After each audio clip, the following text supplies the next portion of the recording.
আসসালামু আলাইকুম everyone, welcome back to another blog.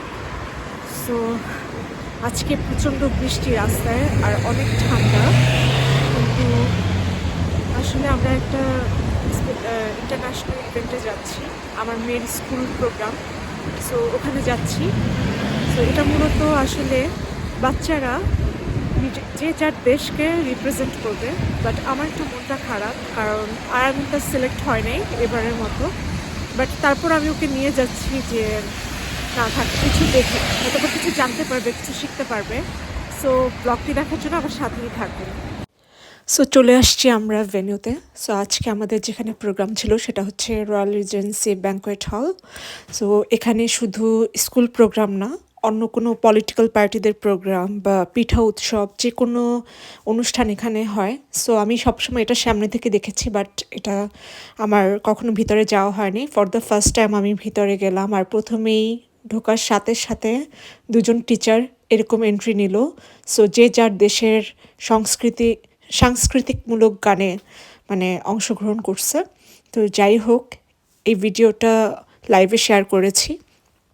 But একটা জিনিস কি, এখানে স্কুল প্রোগ্রামের কোনো ভিডিও করা যায় না, কারণ টিচাররা অ্যালাউ করে না। যদিও আমাকে বারবার মানে হেডমিস্ট্রেস এসে বলতেছিল যে ভিডিও করবেন না, ভিডিও করবেন না। বাট আমি একটু আপনাদের সাথে যদি শেয়ার না করি তাহলে তো আমার ভালো লাগবে না। তো লুকিয়ে লুকিয়ে ভিডিও করে এই তো শেয়ার করলাম। আর এখানে হচ্ছে এখন ইন্ডিয়ান বাচ্চারা আসতেছে এখানে। আসলে যার যেই ক্লাস সেই অনুযায়ী না, যে ইন্ডিয়ান তাদেরকে একটা আলাদা সেকশনে ভাগ করা হয়েছে। যে বাংলাদেশ তাকে আলাদা, যে পাকিস্তানি তাকে আলাদা, যে নাইজেরিয়ান, এভাবে করে করে করা হয়েছে। সেটা ক্লাস 2-এরও হতে পারে, ক্লাস 3-এরও হতে পারে, ক্লাস 4-এরও হতে পারে।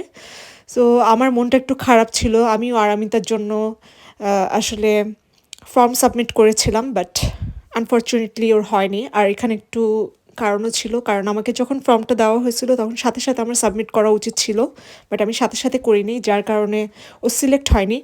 আর সব থেকে বড় কথা, বাংলাদেশ অ্যাপ্লিকেন্টস অনেক বেশি। টিচার যেটা বললো আমাকে, যে বাংলাদেশের অ্যাপ্লিকেন্টস অনেক বেশি, এটার কারণেও হতে পারে।